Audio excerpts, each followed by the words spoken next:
Samsung, Xiaomi और JBL company को audio market में धूल जैसे साफ कर दिए भारत के अपने ब्रांड बोट ने सिर्फ एक मूव से। आज वही 16,792 करोड़ की वैल्यूएशन पर IPO लाना चाहते हैं, जब कंपनी एक मिनट में 10 से ज्यादा यूनिट्स बेच रही है। ये पहली भारतीय कंपनी है जिसने फॉरेन ब्रांड को मजबूर कर दिया कि अगर भारत में टिकना है तो प्राइस हमारे जितना ही रखना पड़ेगा, और यही फॉरेन ब्रांड की वजह से आज बोट है।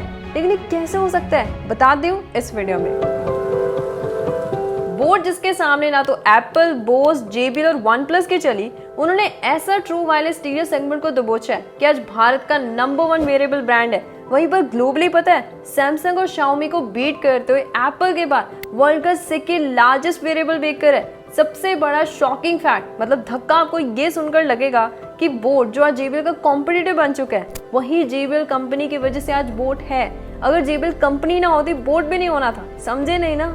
बात 2007 की है, जब अमन गुप्ता जी ने अपने पिताजी के साथ उनकी इलेक्ट्रॉनिक्स की दुकान में जाते, साथ ही साथ वो कॉलेज में डिग्री भी कर रहे थे। अब जैसे हर कॉलेज में होता है कि कॉलेज के फाइनल ईयर में प्लेसमेंट्स लगती है, उनकी भी प्लेसमेंट लग जाती है ग्लोबल ऑडिटिंग फर्म में। लेकिन वहां पर भी उनका मन नहीं लगा, उनका मन भी अपने पिताजी की तरह गैजेट्स में ही था। इसलिए ना 6 मंथ के बाद ऑडिटिंग फर्म से रिजाइन किया और JBL कंपनी ज्वाइन कर ली। अब शुरू होता है बोट की स्टार्टिंग का टर्निंग पॉइंट।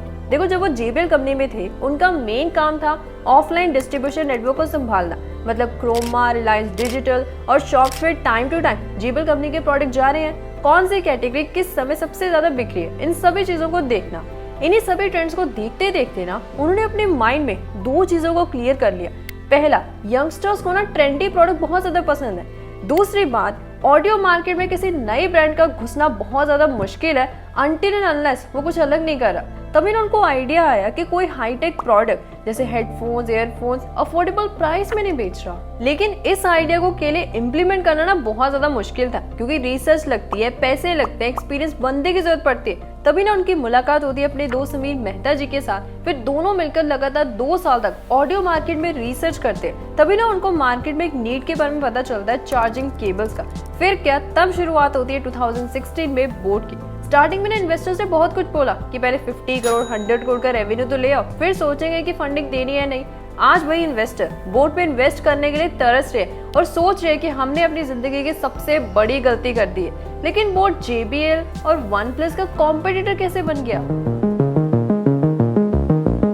एक बात तो ये समझ लो कि बोट कंपनी ने आपको हेडफोन्स और गैजेट्स कम लाइफस्टाइल ज्यादा बेचा है, जिसकी वजह से ना कंपनी ने एक ही साल में अपना रेवेन्यू 27 करोड़ से 108 करोड़ बढ़ाया।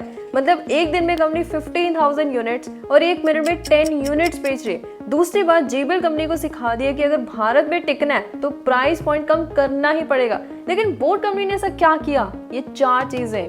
Number 1, consumer mindset. अगर आपने मेरी नॉइस की वीडियो देखी है तो आपको याद होगा कि भारत की ऑडियो मार्केट 4 तरीके की होती है: इकोनॉमी प्लस अफोर्डेबल, सब premium, premium, ultra premium. Economy plus affordable में बोट, नॉइस, स्कलकैंडी कंपनीज आती हैं। सब प्रीमियम में सेनहाइजर, प्रीमियम में JBL और अल्ट्रा प्रीमियम में एप्पल और बोस जैसी कंपनीज आती हैं। अब बोर्ड ने इन चारों में से जो मार्केट चुनी है वो है इकोनॉमी प्लस अफोर्डेबल, ताकि आज के जेनजी और मिलेनियल्स की पॉकेट के अकॉर्डिंग उनको हाईटेक प्रोडक्ट अच्छे प्राइसेस पे मिले। साथ ही इस बात का ध्यान रखा कि हम मार्केट पे सिर्फ नया प्रोडक्ट लाने वाली कंपनी बनकर न रह जाए, बल्कि आज की जनरेशन की नीड को ट्रेंड के साथ जोड़कर उनका लाइफस्टाइल बढ़ाए। जिसकी वजह से ना बोट का पहला प्रोडक्ट आईफोन को चार्ज करने वाला चार्जिंग केबल्स था, क्योंकि इस समय ना इनकी क्वालिटी काफी ज्यादा पुअर थी, जल्दी टूट जाती थी।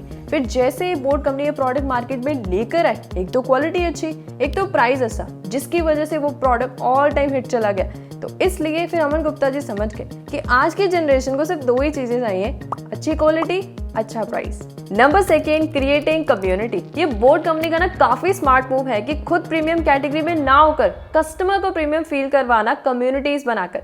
हुआ ऐसे कि बोट कंपनी ने ना हार्दिक पांड्या, शिखर धवन, जसप्रीत बुमराह, कियारा आडवाणी, कार्तिक आर्यन और दिलजीत दोसांझ से ना एक ऐड चलवाई, जिसमें ये मैसेज दिया कि जो भी बोट कंपनी के प्रोडक्ट यूज करते हैं वो कितने ज्यादा कूल है, #IamBoat है। फिर उनकी देखा देखी यंगस्टर्स ने ना बोट कंपनी के प्रोडक्ट खरीदने शुरू कर दिए ताकि वो भी इस कम्युनिटी का हिस्सा बन सके। ऐसे ने फिर कंपनी के 80,000 प्लस एक्टिव मेंबर्स बन गए और कंपनी 1 मिनट में आज 10 से ज्यादा प्रोडक्ट्स बेच रही है। Number 3, focusing on D2C model. सबसे पहले D2C का मतलब होता है डायरेक्ट टू कंज्यूमर। इसमें ना सीधा कंपनी अपने प्लेटफॉर्म Amazon और फ्लिपकार्ट के थ्रू अपने प्रोडक्ट ना कंज्यूमर तक पहुंचा रही, बिना रिटेलर और होलसेलर को इन्वॉल्व किए, ताकि ना उनका प्राइस पॉइंट पर पूरा कंट्रोल हो। फिर उसके बाद कंपनी अलग अलग कलर्स में वॉचेस, हेडफोन, साउंड बार और मोबाइल एक्सेसरी लेकर आए, जिसकी वजह से कंपनी ने अपना रेवेन्यू सिर्फ एक साल में 27 करोड़ से 100 करोड़ तक पहुंचाया है। Number 4, selling lifestyle. ये लाइन ना मैंने वीडियो की स्टार्टिंग में बहुत बार बोली है कि बोट एक लाइफस्टाइल बेचने वाली कंपनी है। ऐसे कर दिया इसको डेप्थ में समझते हैं। एक एक करके इन पोस्ट को ध्यान से देखिए। सबसे पहले बोट एडवेंचर की ये पोस्ट कॉमिक लवर की अटेंशन के लिए, लैक्मे फैशन वीक के साथ पार्टनर करना, आईपीएल टीम का ऑफिशियली लाइसेंस ऑडियो ब्रांड बनना, फिर मार्वल फैंस के लिए कलेक्शन लेके आना, फिर AP Dhillon the takeover tour का हिस्सा बनना। ये सारे कैंपेन कंपनी ने इसलिए नहीं की कि ब्रांड रिकॉलमेंट बढ़ सके, बल्कि इसलिए की कि हर जेनजी और मिलेनियल्स के माइंड में ये पिक्चर फेविकोल जैसे चिपक जाए कि boat is a lifestyle brand, जिसकी वजह से पता है कंपनी का एवरेज ऑर्डर वैल्यू 457 रुपीज से सीधा 1300 रुपीज बढ़ गया, मतलब 184% की ग्रोथ। ये कोई नॉर्मल बिजनेस लेसन नहीं है, बल्कि एक साल में कैसे 4x ग्रोथ लाई जाती है, कैसे एक ब्रांड बनाया जाता है, उसकी दो इंपॉर्टेंट लर्निंग्स है। Number 1, blue ocean strategy. If Apple were like everyone else, a marketing message from them might sound like this: we make great computers. They're beautifully designed, simple to use, and user-friendly. Want to buy one? Meh. Here's how Apple actually communicates. Everything we do, we believe in challenging the status quo. We believe in thinking differently. The way we challenge the status quo is by making our products beautifully designed, simple to use, and user-friendly. We just happen to make great computers. Want to buy one? Totally different, right? You ready to buy a computer from me?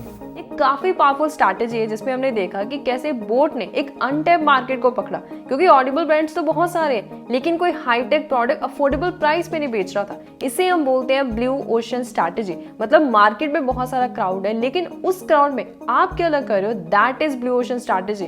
फिर उसके बाद आता है कि किसको बेचना है, कैसे बेचना है, कौन सी मार्केटिंग स्ट्रैटेजीज का इस्तेमाल करना है। अब वो लोग बोलेंगे ये बातें तुम्हें पता है, लेकिन बहुत सारे ब्रांड इस बात पे गलती कर जाते हैं कि ब्रांड को कैसे इमोशन के साथ कनेक्ट करना। ऐसा करिए कि इस क्लिप को ध्यान से देखिए। Number 2, personal brand. आज हर एक फाउंडर समझ चुका है कि पर्सनल ब्रांड होना उतना ही जरूरी है जितना खुद के ब्रांड का प्रोडक्ट होना। आई नो इस बात पर आप जरूर काम करोगे। तो आज इस वीडियो में इतना ही। सोर्सेज का लिंक आप सब लोगों को डिस्क्रिप्शन बॉक्स में मिल जाएगा। Till then thank you, bye bye.